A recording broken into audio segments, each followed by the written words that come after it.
पर नजर में आपका फिर एक बार स्वागत है।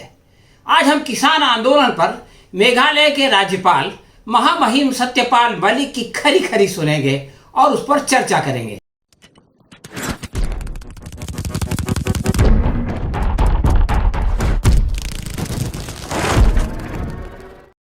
दोस्तों, सबसे पहले ये जान लेना जरूरी है कि आखिर ये सत्यपाल मलिक हैं कौन।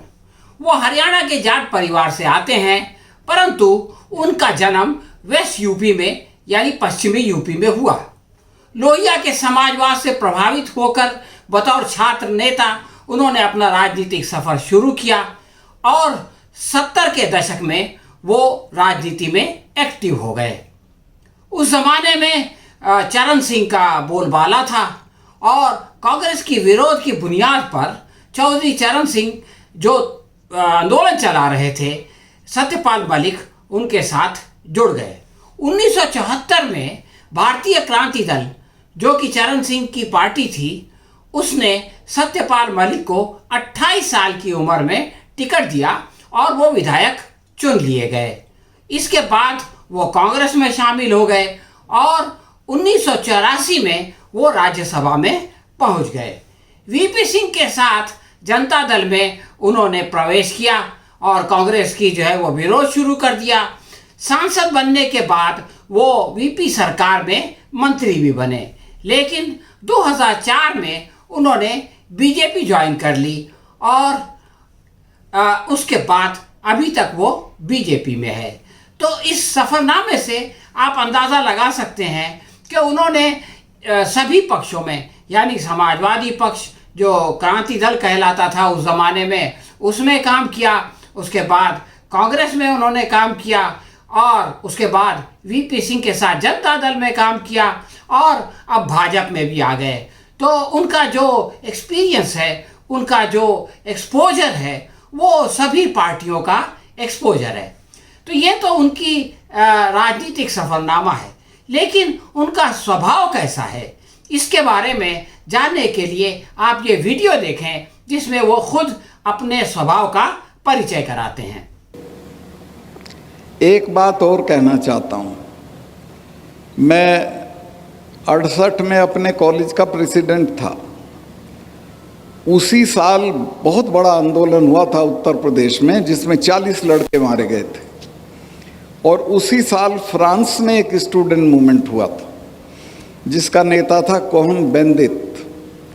तो कोहन बेंदित ने लिखा था कि society is a carnivorous flower. समाज जो है वो कार्निवोरस फ्लावर, जो है बॉटनी पढ़े हैं वो जानते होंगे, एक ऐसा फूल होता है कि जिस पे जो तितली या कोई चीज़ आके बैठ जाती है तो वो बंद हो जाता है, तो उसको अपने अंदर ले लेता है, खा जाता है।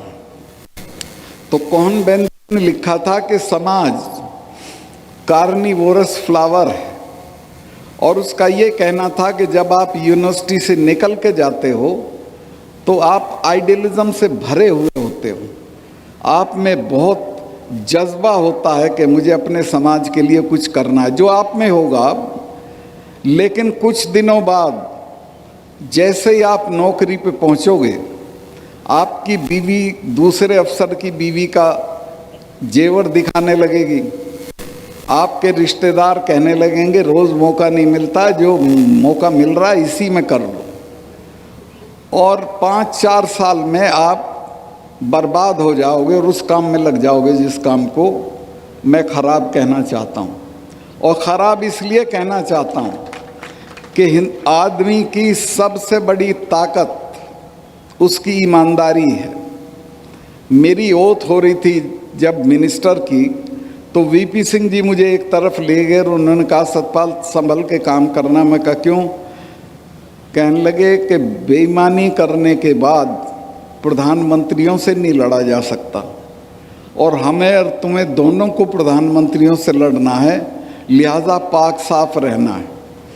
मैं जो कश्मीर से लौटने के बाद किसानों के लिए बोल दिया बेधड़क, अगर मैं कश्मीर में कुछ कर लेता तो मेरे घर तो ईडी पहुंच जाती है। आज से पहले इनकम टैक्स वाले पहुंच जाते, आज मैं सीना ठोक के कह सकता हूँ कि प्रधानमंत्री के पास सारी संस्थाएं हैं, सब कुछ है, और मेरी सारी जांच करा लें, मैं इसी तरह बेधड़क रहूँगा, चूँकि मेरे पास कुछ नहीं। मैंने कश्मीर में जाने के फ़ौरन बाद 2 फाइलें मेरे सामने आई। एक में तो अंबानी इन्वॉल्व थे और एक में संघ के एक बड़े अफसर हैं वो थे, एक पुराने महबूबा की मिनिस्ट्री के मिनिस्टर थे, और जो अपने को प्रधानमंत्री जी के बहुत नज़दीक बताते थे। मुझे सेक्रेटरीज ने दोनों डिपार्टमेंट के बताया, साहब इसमें घपला है। मैंने दोनों डील कैंसिल कर दिए।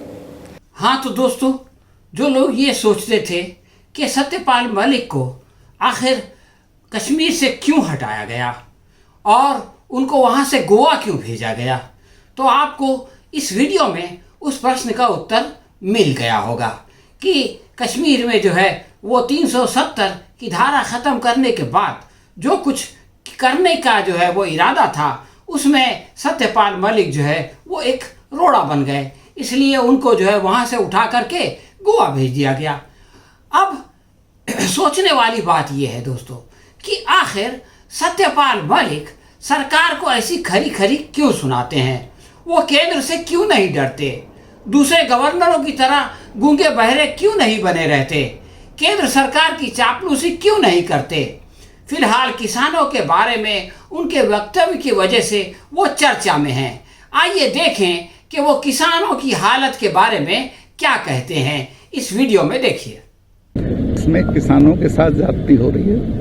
वो 10 महीने से पड़े हैं, उनके घर बार छोड़े हुए पड़े हैं, फसल बोने का टाइम है, अब भी यहाँ पड़े हैं दिल्ली में, तो उनकी सुनवाई करनी चाहिए सरकार को।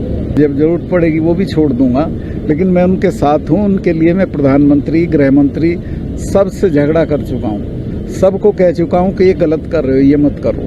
तो दोस्तों, किसानों की दुर्दशा के बारे में महामहिम सत्यपाल मलिक ने जो कहा आपने सुना। वो खुद किसान है, इसलिए उनका दर्द महसूस कर सकते हैं, और सिर्फ अकेले में आंसू नहीं बहाते बल्कि खुद अपनी पार्टी की सरकार के खिलाफ प्रधानमंत्री और गृह मंत्री से लड़ते भिड़ते रहते हैं, और किसानों के लिए अपना ये पद छोड़ने के लिए तैयार हैं। जब तक कि ये त्याग भावना ना हो, कोई इस दुनिया में लड़कर इज्जत की जिंदगी नहीं गुजार सकता। किसानों का विरोध करने वाली भाजपा की भी हालत फिलहाल बहुत अच्छी नहीं है। इसके बारे में खुद सत्यपाल मलिक क्या कहते हैं वो आप इस वीडियो में देखें। मेरे यहाँ तो कोई बीजेपी का लीडर किसी गांव में नहीं घुस सकता है। मेरठ में, मुजफ्फरनगर में, बागपत में घुस नहीं सकते हैं। वो नहीं समझते कभी भी जब तक पूरा सत्यानाश ना हो जाए। हाँ तो दोस्तों, सत्यपाल मलिक ये बता रहे थे कि भाजपा का कोई नेता पश्चिम उत्तर प्रदेश में घुस नहीं सकता, लेकिन ये हालत सिर्फ पश्चिम उत्तर प्रदेश की नहीं है, यही हाल हरियाणा में है और पंजाब का भी यही हाल है। अब जो सत्यपाल मलिक कह रहे हैं कि वो नहीं समझ सकते, यानी भाजपा के सत्ताधारी नेता इस बात को नहीं समझ सकते जब तक कि पूरा सत्यानाश ना हो जाए। इसका मतलब ये है कि जब तक पूरे देश में भाजपा की ये हालत ना हो जाए कि उनके नेताओं का गांव में घुसना मुश्किल हो जाए, उस वक्त तक वो इस बात का अंदाज़ा नहीं लगा सकते। भाजपा किस प्रकार खुद को सर्वनाश की तरफ ढकेल रही है, ये बात खुलेआम सत्यपाल मलिक ने कह दी।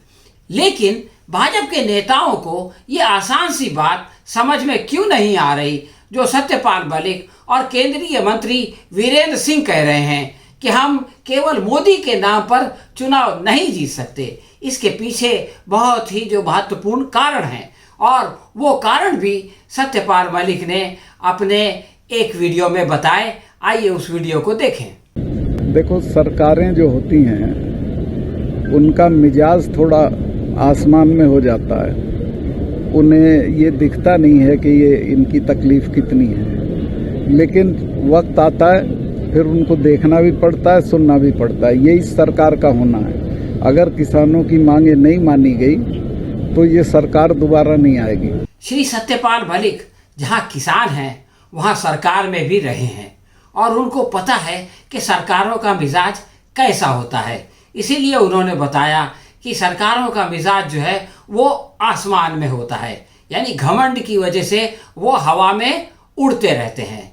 और उन्होंने ये भी कहा कि अगर इस सरकार ने किसानों को नज़रअंदाज कर दिया तो ये दोबारा सत्ता में नहीं आएगी, इसलिए कि ये सत्ता के घमंड में चूर है। वो इस बात को नहीं समझ पा रही है। सत्यपाल मलिक जी केवल समस्या की बात नहीं करते, बल्कि जब उनसे मध्यस्थता की बात की गई तो उन्होंने इस समस्या का समाधान भी सुझाया। लीजिए आप खुद सुनिए कि वो किसानों की समस्या का समाधान कैसे सुझाते हैं। ये कहे तो कि तू मध्यस्थ है, मैं तो कर दूंगा मध्यस्थता, लेकिन एक पार्टी तो किसानों ने तो कह दिया हम मानने को तैयार है, सरकार भी कहते मैं बैठ के एक चीज़ है जिससे हल हो जाएगा, आप एमएसपी की गारंटी कर दो। तीनों कानून के मामले पे मैं किसानों को मना लूंगा कि ये तीनों कानून लंबित हैं, छोड़ दो इसको अब। हाँ, तो आपने देखा कि ये किसानों की जो समस्या है इसका समाधान कितना आसान है, लेकिन इस सरकार ने इसको अपनी अहंकार का मसला बना लिया है, अपनी नाक का मसला बना लिया है। इसलिए जो है वो किसानों की तरफ देखना नहीं चाहती, किसानों की तरफ झुकना नहीं चाहती। सत्यपाल मलिक ये कहते हैं कि अगर किसानों को एमएसपी की गारंटी दे दी जाए, जिस तरह से ये 3 ऊट पटांग कानून बनाए हैं, इस तरह से एमएसपी का भी एक कानून बना दिया जाए तो वो किसानों को समझा सकते हैं कि भाई ये कानून बना तो है, लेकिन चूंकि विलंबित है, ये जो है वो अटका हुआ है, इसलिए इसके ऊपर इसका पीछा छोड़ दो और एमएसपी की गारंटी लेकर काम करो। सरकार ये नहीं करना चाहती, इसीलिए ये मामला जो है वो लंबा से लंबा होता जा रहा है। दोस्तों, इस वीडियो को देखकर हर किसी के मन में सरकार से भिड़ जाने का जज्बा पैदा होता होगा, परंतु ये आसान काम नहीं है। सरकार से अगर टकराना हो तो इंसान को सत्यपाल मलिक जैसा कलंकहीन जीवन गुजारना पड़ता है और परिश्रम वाले जीवन के लिए तैयार रहना पड़ता है। इसकी एक झलक, अपने जीवन की एक झलक उन्होंने अपनी इस वीडियो में दिखाई है, आप भी देखें। जानता हूँ जयपुर में कि जिनके गांव में फूस का घर नहीं था और उन्होंने क्या क्या बंगले बना रखे हैं, वो आपके समाज में भी आके इनाम बांट जाते हैं। आप कभी देखते ही नहीं कौन है, कौन आ रहा है, कौन नहीं, कौन जा रहा है। तो मैं ये निवेदन करना चाहता हूँ कि समाज को निष्कलंक रखिए, अपनी सेवा को निष्कलंक रखिए, खुद को निष्कलंक रखिए, तो आप किसी से भी लड़ सकते हैं। मेरे पास आज, यकीन करेंगी बहन जी, आपसे बता रहा हूँ मैं कि रिटायरमेंट के बाद रहने के लिए घर नहीं है। सरकार कोई अलॉट कर देगी तो चला जाऊँगा, लेकिन मुझे इस बात की फिक्र नहीं है कि मेरे पे घर नहीं है। मैं जहाँ रहता था वो 1.5 कमरे का मकान था। जो भी चौधरी साहिबान मिलने आते थे, ख़ास तौर से राजस्थान वालों पे तो बहुत पैसा है, वो देख के अरे 1.5 कमरे के मकान में रह रहा है, ये मिनिस्टर रह लिया, एमपी रह लिया, एमएलए रह लिया, क्या चीज़ है। और वो मुझे तिरस्कार की निगाह से देख के चले आते थे।